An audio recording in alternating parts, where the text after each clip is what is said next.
बहुत बहुत स्वागत है दोस्तों सारांश एकेडमी के इस यूट्यूब चैनल में। आज हम मध्य प्रदेश समग्र अवलोकन सीरीज के अंतर्गत मध्य प्रदेश की कला एवं संस्कृति को डिस्कस करने वाले हैं। इसके अंतर्गत आज हम मध्य प्रदेश के पर्यटन स्थलों को देखेंगे। मैं आपको बता दूं, मध्य प्रदेश की कला एवं संस्कृति किसी भी प्रतियोगी परीक्षाओं के लिए, स्पेशली मध्य प्रदेश की परीक्षाओं के लिए काफी महत्वपूर्ण है और यहाँ से अधिकांशतः प्रश्न पूछे जाते हैं। तो हम इसको चित्रों और डायग्राम के माध्यम से कवर करेंगे और आपकी संपूर्ण तैयारी में हम साथ देंगे। सबसे पहले देखते हैं दोस्तों हम मध्य प्रदेश के पर्यटन स्थल।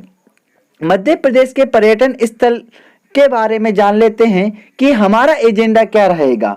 हमारा एजेंडा सबसे पहले समझना, उसको याद करना, फिर ऑब्जेक्टिव क्वेश्चन लगाना, देन उसका रिवीजन करना, ये हमारा एजेंडा रहेगा। आइए शुरू करते हैं पर्यटन स्थल को। मध्य प्रदेश राज्य पर्यटन विकास निगम की स्थापना 1978 में हुई थी। मध्य प्रदेश राज्य पर्यटन विकास निगम क्या है? मध्य प्रदेश पर्यटन विकास निगम जो है वो पर्यटन स्थलों के संरक्षण एवं पर्यटन सुविधाओं का विकास करने के लिए सरकार एवं प्रशासन को क्या देती है? सुझाव देती है और मध्य प्रदेश में पर्यटन की संभावनाओं को जो परिपूर्ण करने का जो दायित्व है वो मध्य प्रदेश राज्य पर्यटन विकास निगम पर है, जिसकी स्थापना 1978 में की गई थी। दूसरा, मध्य प्रदेश इको पर्यटन विकास बोर्ड की स्थापना 2005 में की गई। अब इसकी स्थापना मध्य प्रदेश में पर्यटन क्षेत्रों के विकास एवं प्रबंधन करने के लिए की गई। तीसरा, आपको याद रखना है कि मध्य प्रदेश टूरिज्म बोर्ड की स्थापना 22 फरवरी 2017 में की गई थी। तो ये तीन बोर्ड ऐसे हैं हमारे मध्य प्रदेश में जो मध्य प्रदेश के पर्यटन के विकास को बढ़ावा देने हेतु उत्तरदायी हैं। ठीक है दोस्तों, आगे बढ़ते हैं। मध्य प्रदेश में सर्वप्रथम पर्यटन नीति 5 सितंबर 2012 को घोषित की गई। याद रखना, मध्य प्रदेश में पर्यटन नीति 5 सितंबर 2012 को घोषित की गई, जिसमें पर्यटन को उद्योग का दर्जा दिया गया। ठीक है, तो 2012 में नीति आई और उसमें क्या किया? पर्यटन को उद्योग का दर्जा दिया। मैं आपको बता दूं कि राज्य पर्यटन नीति तो 2012 में आई थी, उसमें 2014 में संशोधन किया गया और इस संशोधन के अंतर्गत क्या किया गया कि पर्यटन क्षेत्रों के विकास और सुदृढ़ीकरण के लिए निजी निवेश को बढ़ावा देने की बात की गई।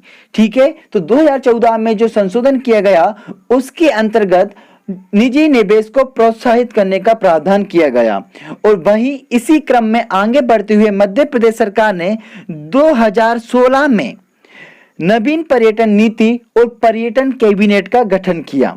याद रखना, नई पर्यटन नीति और पर्यटन कैबिनेट का गठन किया 2016 में। इतना याद रखना दोस्तों, ये मध्य प्रदेश के पर्यटन को विकास को बढ़ावा देने हेतु सरकार द्वारा किए गए प्रयास थे। अब हम मध्य प्रदेश के पर्यटन स्थल को कवर करते हैं। मध्य प्रदेश के प्रमुख पर्यटन स्थल को हम 3 भागों में बांट सकते हैं। पहला है ऐतिहासिक, दूसरा धार्मिक स्थल और तीसरा प्राकृतिक स्थल।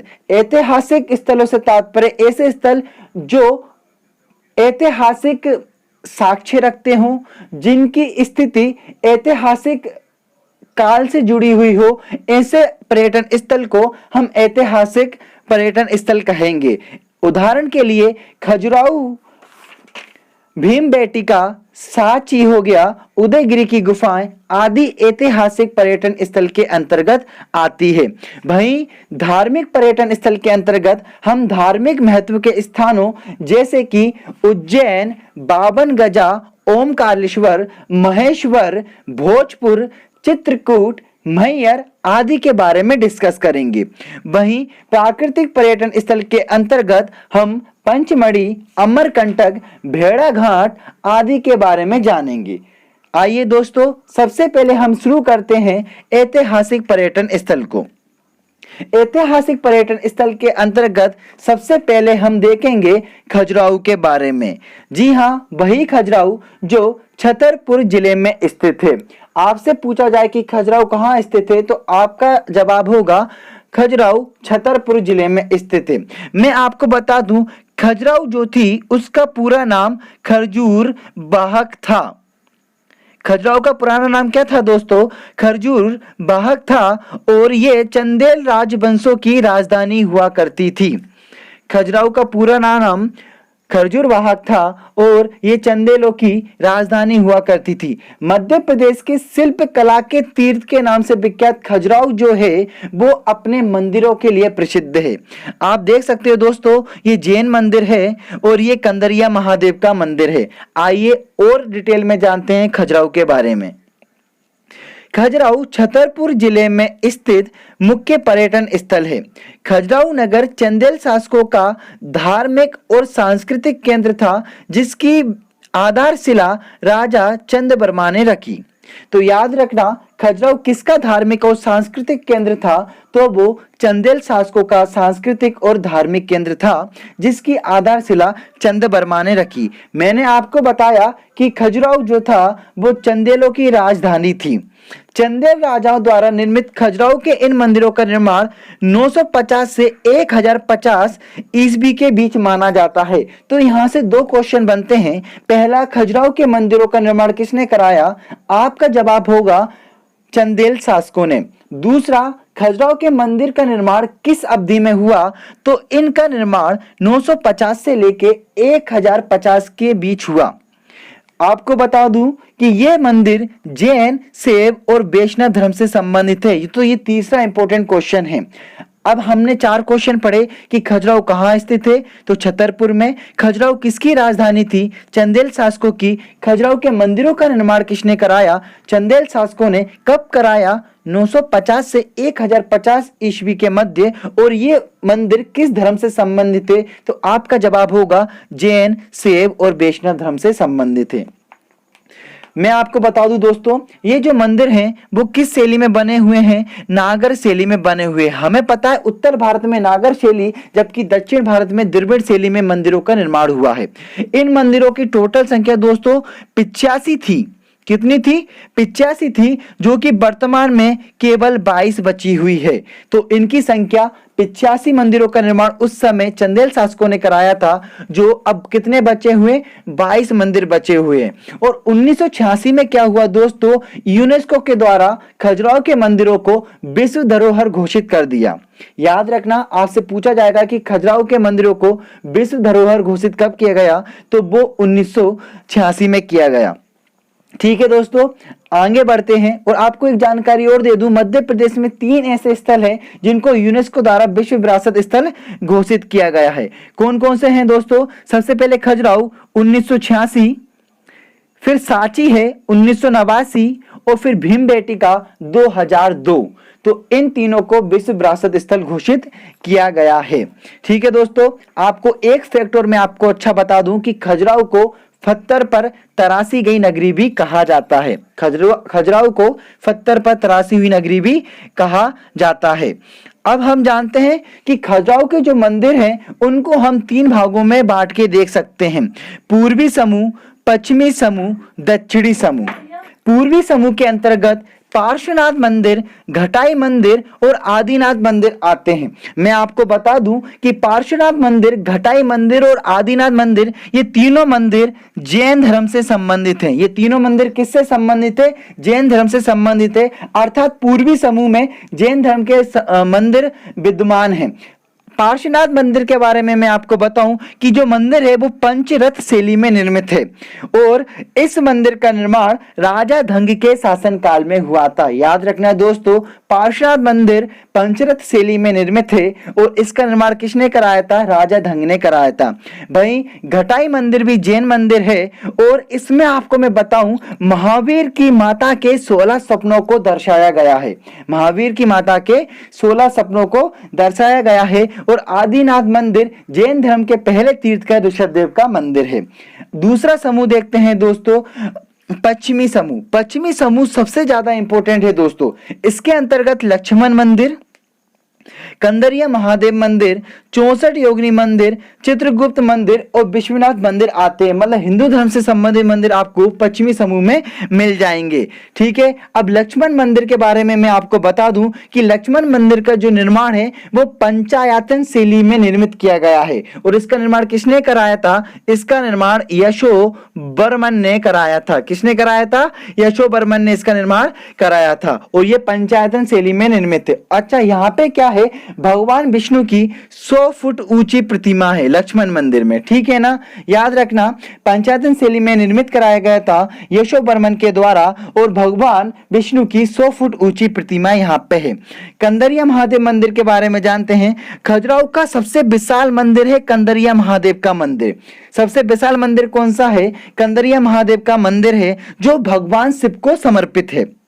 आपको एक फैक्ट और इसके बारे में बताता हूं कि इसका निर्माण विद्याधर ने करवाया था। चंदेल शासक विद्याधर ने करवाया था इसका निर्माण। हाँ, वही शासक दोस्तों जो महमूद गजनबी से पराजित नहीं हुआ था। एकमात्र राजपूत शासक जो महमूद गजनबी से पराजित नहीं हुआ वो चंदेल शासक विद्याधर था। ठीक है, और इसी ने कंदरिया महादेव का निर्माण कराया था जो कि खजुराहो का सबसे विशाल मंदिर है। आपको एक फैक्ट और बताऊं दोस्तों कि इस मंदिर की तुलना भुवनेश्वर के लिंगराज से की जाती है।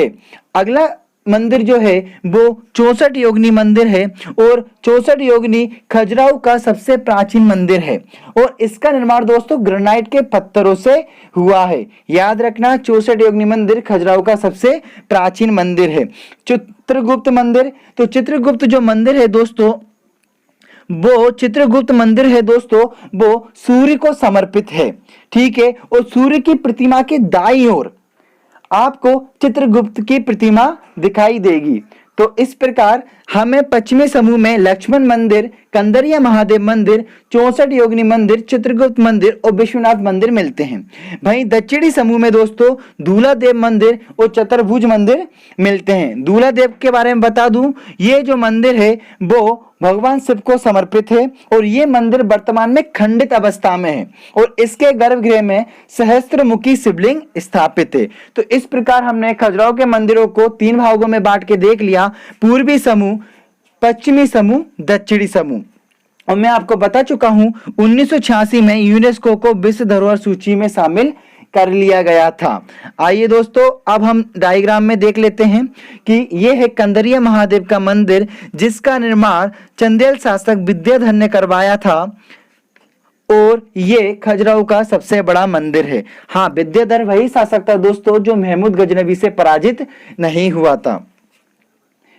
यह है दोस्तों लक्ष्मण मंदिर जिसके बारे में मैंने आपको बताया कि इस मंदिर का निर्माण यशोवर्मन ने कराया था और यहाँ पे भगवान विष्णु की 100 फुट ऊंची प्रतिमा है और यह मंदिर पंचायतन शैली में निर्मित है। ठीक है दोस्तों, अब हम आगे बढ़ते हैं और चलते हैं सांची की ओर। सांची दोस्तों मध्य प्रदेश के रायसेन जिले में स्थित है। हाँ, बौद्ध नगरी के नाम से प्रसिद्ध सांची रायसेन जिले में स्थित है। मैं आपको बता दूं दोस्तों, सांची जो है उसका पुराना नाम या प्राचीन नाम जो है वो काकनाथ है। क्या नाम है? काकनाथ है और सांची बौद्ध धर्म का प्रमुख तीर्थ स्थल है। अगर मैं आपको बताऊं कि सांची के प्राचीन नाम काकनाथ के अलावा बेदिसगिरी, काकड़ाय, चेतियागिरी, बोटश्री पर्वत इत्यादि नामों से भी पुकारा जाता है। सांची के स्तूप का निर्माण दोस्तों अशोक ने कराया था। मौर्य शासक अशोक के द्वारा सांची के स्तूप का निर्माण कराया गया था। आपसे पूछा जाएगा कि सांची के स्तूप का निर्माण किसने कराया था? आपका जवाब होगा सांची के स्तूप का निर्माण अशोक ने कराया था। और सांची में 3 स्तूप हैं। ये क्वेश्चन भी कई बार पूछा गया है कि सांची में स्तूपों की संख्या कितनी है। जनरली हम लोग आंसर 1 लगा देते हैं परंतु इसका सही जवाब होता है 3। और आपको एक बात बताऊं कि सांची के जो खोजकर्ता थे, सांची के स्तूप के खोजकर्ता 1818 में जनरल टेलर थे। ठीक है, तो अगर सांची के स्तूप की खोज किसी ने की थी तो वो 1818 में जनरल टेलर ने की थी, जबकि सांची के स्तूप का निर्माण 3री शताब्दी में सम्राट अशोक ने बनवाया था। और सांची में स्तूप की संख्या कितनी है?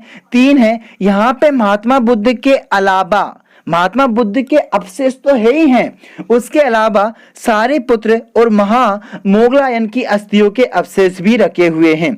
आपसे पूछा जाएगा दोस्तों कि सांची के स्तूप में किसके अवशेष मिलते हैं? आपके ऑप्शन में बुद्ध, सारिपुत्र और महामोगलायन तीनों होंगे और आपका जवाब होगा उपरोक्त में से सभी।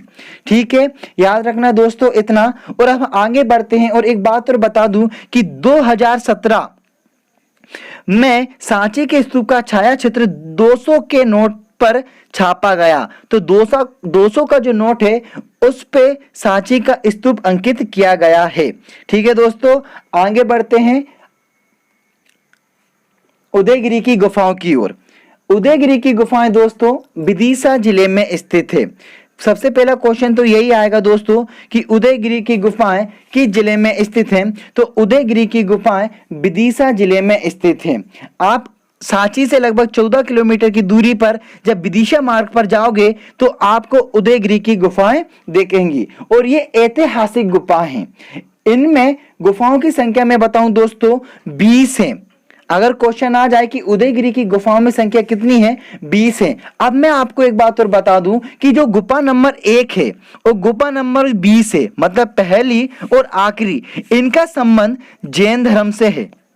गुफा नंबर 1 और गुफा नंबर 20 का संबंध जैन धर्म से है, बाकी की गुफाओं का संबंध हिंदू धर्म से है। अतः मैं ये कह सकता हूं दोस्तों कि उदयगिरि की गुफाओं का संबंध जैन और हिंदू धर्म से है, क्योंकि गुफा नंबर 1 और 20 जैन धर्म से हो गई और बाकी की गुफा किस धर्म से हो गई? बाकी की जो गुफा है वो हिंदू धर्म से हो गई। आप 5वीं गुफा में जब जाओगे तो आपको विष्णु के 12 अवतार का चित्रण मिलेगा। ये क्वेश्चन कई बार पूछा जाता है कि विष्णु के 12 अवतार का चित्रण उदयगिरि की किस गुफा नंबर से मिलता है? तो वो गुफा नंबर कौन सी है? 5 है। याद रखना दोस्तों, उदयगिरि की गुफा नंबर कौन सी है? 5 है। अच्छा, एक और इंपॉर्टेंट फैक्ट मैं आपको बता दूं कि उदयगिरि की जो गुफाएं हैं, ये देख लीजिए उदयगिरि की गुफाएं। उदयगिरि की गुफाओं में आपको कुमारगुप्त क्या एक अभिलेख प्राप्त होगा? हाँ, गुप्त शासक जो कुमारगुप्त है उसका क्या होगा? आपको एक अभिलेख भी प्राप्त यहाँ पे होगा। तो इतना याद रखिए दोस्तों कि उदयगिरि की गुफाएं विदिशा जिले में स्थित है। इनमें गुफाओं की संख्या 20 है। पहली और 20वीं गुफा जैन धर्म से संबंधित है, बाकी की गुफाएं हिंदू धर्म से संबंधित है। इस प्रकार उदयगिरि की गुफाएं हिंदू और जैन धर्म से संबंधित है। गुफा नंबर 5 में विष्णु के 12 अवतार का वर्णन मिलता है। ठीक है, और गुफा नंबर, अगर एक बात और बता दूं, गुफा नंबर 4 में आपको शिवलिंग की प्रतिमा दिखेगी। ठीक है, और इसमें मनुष्य को बीड़ा वादन करते हुए दिखाया गया है। इसके कारण गुफा नंबर 4 को दोस्तों बीन की गुफा भी कहते हैं। कौन सी गुफा कहते हैं? बीन की गुफा भी कहते हैं। ठीक है दोस्तों, याद रखिए ये थी उदयगिरि की गुफाएं। ये देख लीजिए उदयगिरि की गुफाएं। कभी आपको मौका मिले तो आप जरूर जाइएगा। गुप्तकालीन उदयगिरि की गुफाएं जो कि हिंदू और जैन धर्म से संबंधित है। आज के लिए इतना ही काफी है दोस्तों। आज का प्रश्न आपको दे देता हूं, इसका जवाब आप कमेंट बॉक्स में जरूर बताइएगा। खजुराहो के मंदिरों का निर्माण किसने कराया? आपके ऑप्शंस है परमार शासकों ने, बी कलचुरी शासकों ने, सी चंदेल शासकों ने, डी तोमर शासकों ने। इसका जवाब कमेंट बॉक्स में बताइए और इस वीडियो को ज्यादा से ज्यादा शेयर कीजिए दोस्तों। और अगले पार्ट में हम मिलते हैं नए पर्यटन स्थल के साथ। Thank you so much. और अगर आपने हमारे चैनल को सब्सक्राइब नहीं किया है तो हमारे चैनल को सब्सक्राइब कर लें और बेल आइकन को प्रेस करना ना भूलें।